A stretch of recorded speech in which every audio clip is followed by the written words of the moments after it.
Welcome back to the Traders Network. I'm Michael Yorba, your host. Thanks for joining us. We're broadcasting to you live from the Dallas KFXR 1190 AM Clear Channel studios, streaming through the iHeart radio app and on yorbamedia.com.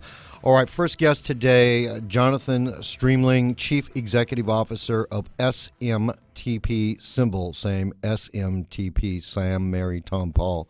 Or, Jonathan, how would you say that? The acronym for your symbol? It's the Simple Mail Transfer Protocol. Thank you very much. SMTP. Thank you, Michael. How are you? I'm good. Thanks for being on the show. Really appreciate this a lot. Thanks for the invitation. It's a pleasure to be here. All right, you've got 20 years of experience as an executive and entrepreneur focused on driving growth and commercializing technology. Let me back up a little bit. I want the audience to get a feel for you from you, and then we'll get right into your company because you've got just an amazing track record of success. Thank you. Thank you, and I appreciate the intro. So my background is in operations and entrepreneurship. I actually come from a family of entrepreneurs. So growing up, I was exposed to business issues pretty early, and then I spent about 10 years working my way up through operations in large firms. Started with GE. Joined a private equity firm that would go out and help turn around middle market companies like Sweetheart Cup and other companies you probably haven't heard of that had leading positions in markets, but some challenges operationally that I helped them work through. And then I went the entrepreneur route and became involved in a number of startups and high growth companies. Most recently launched an online retailer, which we grew very, very rapidly. It was in the heating fuel business called woodpellets.com. It was a renewable heating fuel distributor, which we grew almost 400% a year for 2 years in a row during my tenure there. So it was a very, very exciting high-growth opportunity. And one of the things I got out of that was a fascination with the power of email marketing. One of the things we used to drive that growth was outbound email marketing and some very carefully controlled trials and understanding of sort of how consumers were responding to email. And part of that is what I brought into SMTP when I joined SMTP, which is a leader in email delivery. Yes, well, let me make sure that everybody also knows something, because we all have our issues with email delivery, but you also achieved a 98% customer satisfaction rating, and from the Better Business Bureau, the Perfect Record Award. That, combined with the delivery system on your email, it stands alone. You're going to get everybody's attention. Please tell us about the company. Sure, and just to clarify, that 98% customer satisfaction rating was actually with my prior business. Mm-hmm. We're not quite there yet with this business yet, although we are making good progress in customer service, and we actually have outstanding customer service for the industry. It's just not quite at that level yet. Okay, well, so you've got a track record of making it get there, so let's not play that down too much. All right, tell me about your company. Sure, so SMTP is a leader in email delivery. And many people look at me and say, well, what is email delivery? It's kind of like my phone call. I don't really think about it being delivered, but it does have to, your email messages do have to get delivered. And even as a consumer, you notice that perhaps sometimes they're not. They don't get through, or they wind up in a junk mail folder. Well, the fact of the matter is that it's getting harder and harder for legitimate commercial senders of email to get their message through that inbox. And in the same sense that a company might turn to FedEx or UPS to ensure that a package gets to a consumer's door, large commercial senders are increasingly turning to SMTP to ensure that their customers get the information they're trying to send to them through email and it reaches the inbox. That's what we do. That's at the heart of what we do. Okay. Let's talk about some results. It's not just about sending emails. It's about achieving business results on that. Bring that out for me. Sure. So SMTP has been in this business, as you can imagine from the name, and for those that don't know, SMTP stands for Simple Mail Transfer Protocol, which is the protocol by which all email is sent globally. We don't own the protocol. It's an open protocol, but we do own the name, and that name gets us recognition and credibility worldwide. We actually operate in 130 countries. We've grown over a period of over a decade profitably and organically, so that we're now serving 130 countries. About half of our business is in the U.S., about half is overseas. We throw off about $2 million in EBITDA on about $6 million in revenue, with a 22% profit margin. The company's been paying a regular dividend. It's actually been throwing off cash as it has grown. And then we've just reached the Nasdaq. We've just raised $11.5 million in a secondary offering. I came aboard as CEO about 6 months ago, and as part of shortly after my arrival, we've taken a much more aggressive approach to growing the business. But we want to maintain the tradition of profitability and strict cost control that the business has enjoyed, and which has allowed it to grow profitably over that long period. All right. Let's move on to service, because that's a big deal with a lot of people, and I know it's a big deal. You might even say it's in your DNA. Sure, yeah. No, certainly as an individual, it's something that I prided myself on at the last firm I ran, and it's something that sets us apart in the industry. And even before my arrival, we had developed an outstanding customer service team. And just to give you a sense, if you're an individual sender, you might occasionally lose an email, but it doesn't happen that often. If you're a large volume sender of email, it plagues you, because a company that like WebMD, who's one of our clients, a company that sends millions of emails a month, unfortunately, to the internet service providers, to the Googles, the Yahoos, the AOLs of the world, a company like that actually might look like a spammer, even though they have legitimate opt-in customers who actually want to receive this information. The information may not get through. And in fact is, a recent return plus study from the first half of 2013 found that only 78% of legitimate opt-in marketing email actually hits the inbox. That means 22% goes missing, or more than 1 out of 5 messages never reaches the inbox. So if you're one of our customers and you're using these emails to drive revenues, as I did in my prior job, the challenge is, I always say it's like at a sales organization, you took 1 out of 5 of your salesmen, you put a gag on them. That's terrible. You would never want to do that. So our customers care deeply about making sure this email reaches the inbox, and we provide that service to them, but we also provide a lot of service and hand-holding around that, because when there are issues, and issues do arise, how we handle them and how we respond to them on behalf of our customers is very important. So we offer 24/7 service, we offer multiple languages, and we are there to support our customers when they need help. We've got a couple of minutes left, and I wanted to see if you can give me some insights into how your industry sector, you see it evolving before we go to the break. Sure. So the industry sector is, first of all, the email industry overall is quite large. It's a $2 billion industry. It's going to be $3 billion by the end of the decade. It's growing. Right. We're a small slice of it. We've been focused on the delivery business, but delivery is a significant and one of the fastest growing sectors within the industry. We serve, you could argue, a niche application with the industry. We don't offer as broad a suite of services as many of our competitors. When we lose a customer, it's often to somebody who offers a broader suite of services. So we think we are likely to offer a broader suite of services as we move forward. That's part of our plan. We think it'll allow us to upsell additional services to our existing customers, as well as to attract a whole new class of customers into our business as the industry continues to grow. Okay. All right. And let me stop right there and wind this down for this segment. Do you have any events or places where people can come to and find out more about SMTP? Absolutely. So just to reiterate, we're on the NASDAQ at SMTP, Sam, Mary, Tom, Paul. We've got a strong record of delivering returns for investors. We'd welcome you to our website at smtp.com/investors to take a look at us and any of the information you might find interesting. We appreciate your interest, and we'll be back after the break, I think. Yeah, definitely. All right. I really appreciate that. Okay. And let me say special thanks to 1-800 publicrelations.com and Monk Media for all their PR and media support. So stick around. More for Jonathan Strimling, CEO, SMTP. We'll be right back.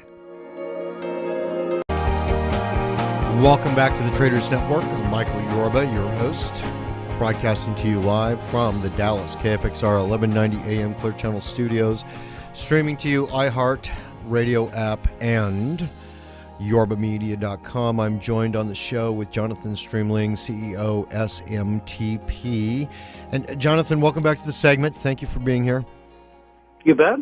All right. Thanks for having me. My pleasure. Let's turn right just a little bit and talk about growth. As they say, it takes 3 things to grow a company: solid business model, great team, and capital. Bring that out for me. Sure. Sure, and I think that's the opportunity here with this business. So historically, we've got a proven business model. It's been operating for over a decade, profitably growing organically. But the company was very, very capital constrained historically. Less than $1 million in cumulative capital through 2013.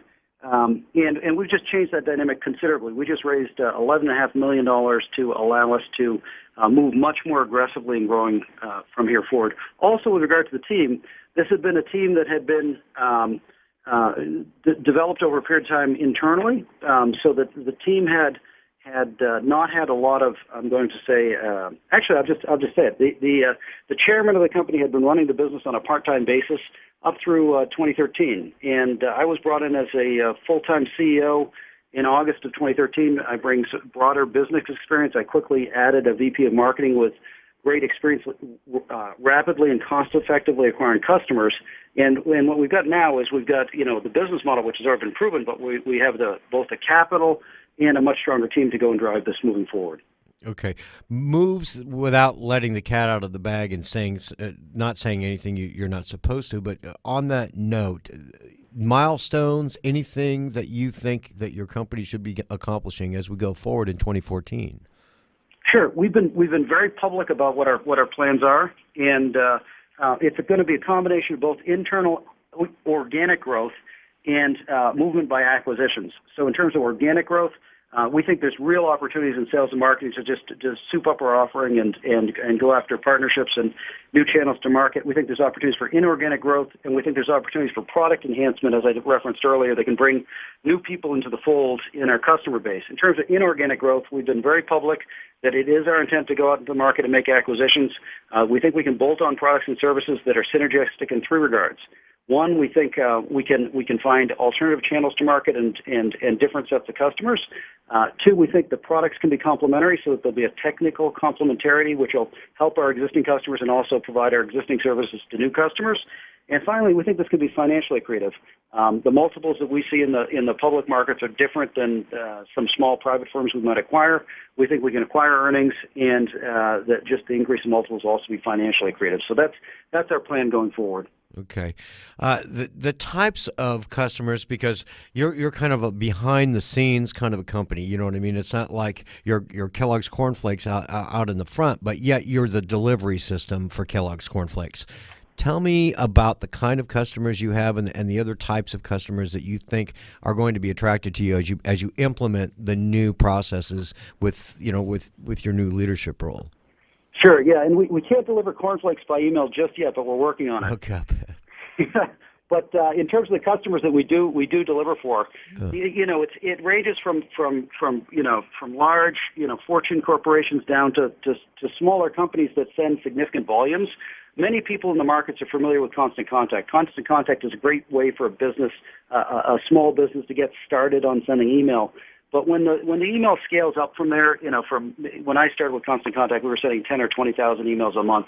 As you scale up to 500,000 emails a month, or 1 million emails a month, or 5 or 10 or 100 million emails a month, you outgrow a platform like that, and that's when customers will turn to a service like ours to make sure that these emails hit the inbox.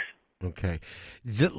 We briefly touched on it on the other segment, but you're in the wheelhouse. You're driving the ship, and you've got a commanding role of technology in your space. And what I'm trying to find from you is your vision of how you see this space evolving into the next thing, because I'm sure especially in your industry sector, it's really a fast-paced evolution.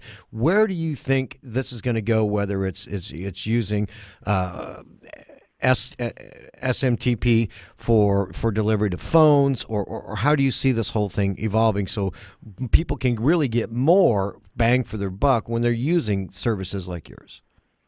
Sure. So certainly, mobile is a trend we're seeing across all Right. tech markets, and more and more people are reading their email on mobile devices. Mm-hmm. We recently did make an acquisition of a company called Preview My Email, which allows our customers to be able to look at how their emails will look on mobile devices, and that's a value-added service we can provide to customers. So you're right that is a trend. The other trends that I would point out are twofold. One, the front-end processing and the creation of email and sort of the campaign management is somewhat, to some extent, becoming commoditized. There are multiple players that can provide it. And people know how to use the systems, and there's a little bit less education and novelty to it. But what's getting harder is really the back-end systems about delivery. So it is actually the fact that the delivery of commercial email is getting harder and harder and harder for commercial senders, and more they're turning to an outsourced provider like ours. So we think the macro trends in the industry do play to the advantage of a delivery provider like us. And as we add some additional front-end services to make it easier for our customers to add and create and modify their emails, that also plays to our advantage. Well, without letting the cat out of the bag, you really piqued my curiosity. What type of new additional services are you going? I mean, if you haven't said it, don't say it here. But what type of new additional services are you going to be able to provide people that are going to enhance the ROI for them? Sure. And again, we've been very public about this because we think we're in a strong position, and we think we can be pretty upfront about our strategy. One of the things that we've said is that, and we have our customers saying this to us, if we could provide a more integrated platform, which provided additional front-end services, which provided additional analytics, which provided additional services related to mobile, they would be more apt to come to us for all of those services instead of just the delivery. So we have a very strong backbone in delivery, but we haven't offered the complete package to our customers. And I think that's a trend, in terms of the direction we're going to go. And we're not going to build all that ourselves. It doesn't make sense. These solutions exist. There are myriad small companies out there in the market that serve these various niches. But we could pull some together and offer a more complete offering to our customers, and we think that's also accretive to our investors. Okay. I'm looking at your website now, and on the top it says solutions, and I just clicked down there. It says SMTP server, and then it says email marketeer. Tell me about that, email marketeer. So that's a front-end application that our customers can use to compose their emails, to manage their campaigns. You can think of it like a Constant Contact. Mm-hmm. It actually doesn't have all the bells and whistles of Constant Contact, but it's actually to some extent it's a simpler interface. It's a more streamlined package that some of our customers prefer for sending their emails. Okay, and the your analytics, I would imagine, because that's a big thing with me. I use email to get the word out, and there's a lot of us that do. The analytics, the type of drill down analytics that come to the surface with your service. Tell me about those, because that is the difference in high end marketing. When people ask you for information, well, show me your analytics. What's going on there? So bring that out for us. So, with our email marketer, you can get the usual statistics that one would be, expecting to get. So to find out if the email went through, to find out if it was opened, if it was clicked on. In addition, with our Preview My Email acquisition, we've actually acquired some capabilities for more sophisticated analytics, including geolocations, reading time, and some enhanced visibility, as well as I had described, we acquired the ability to show our customers what this looks like on a variety of different kinds of screens and devices. Mm-hmm. So those are all capabilities that we're working to bolt on and add to our offering. And again, these are areas where we're also looking at acquisitions where, as you can imagine, big data is another huge trend in the industry. And there's certainly some opportunities from both strategic and in terms of acquisitions from perspective of helping our customers use their data to their advantage. You've mentioned throughout the entire conversation little breadcrumbs here, little breadcrumbs there about what you're doing internally with your business. We've got about 2.5, 3 minutes left in the segment. I wanted to hear from you from a business point of view, you driving this company as a CEO. What's going on for the investors out there saying, you know what, I think I need to pick some of this stuff up for me? What would an investor want to know from your perspective about your company going forward? So as I had described, SMTP has a strong history of organic growth, mm-hmm. and it's been profitable the whole way. Yep. So SMTP has a strong history of cost control and while controlling driving growth. But where SMTP has not excelled historically has been in the sales and marketing area. So when I came aboard, we had a very, very small sales team in the U.S., which consisted of just 2 people. And we actually did not have anybody in a full-time role in marketing. The first hire I made was our vice president of marketing, who's quite skilled in cost-effective customer acquisition. And we want to apply the same cost discipline to acquiring customers that we've been applying to our operations and our delivery practices on the technical side of the business.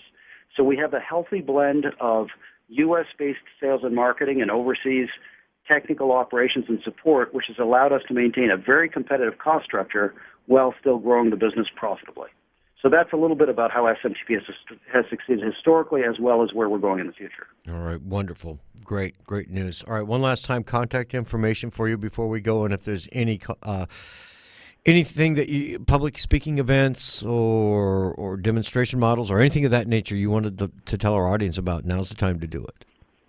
Sure. So your listeners can find out more about SMTP at smtp.com. So that's Sam, Mary, Tom, Paul. We are on the NASDAQ on the same ticker, SMTP. And you can look on our website under the investor section for the appropriate information that will be helpful to you in evaluating if this is appropriate. I think the other thing I would just suggest to your listeners is go ahead and look at the comparables.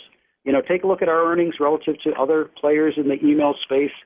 Go ahead and take a look at our growth rates. Go ahead and take a look at the fact that we provide dividends, and then go ahead and look at our multiples and draw your own conclusions about whether or not this investment would make sense for you. But it's SMTP, and we're at smtp.com. Jonathan, it's been a real pleasure. Thank you so much for coming on the show. Thanks for having me. My pleasure. Jonathan Strimling, CEO, SMTP. That's the same as the symbol, smtp.com. And special thanks to Monk Media and 1-800-publicrelations.com for all their PR and media support. We'll be right back on the other side of this break with Bruce Bedrick, CEO of Medbox. MDBX is the symbol. Very controversial. You will like what you're going to hear next. We'll be right back.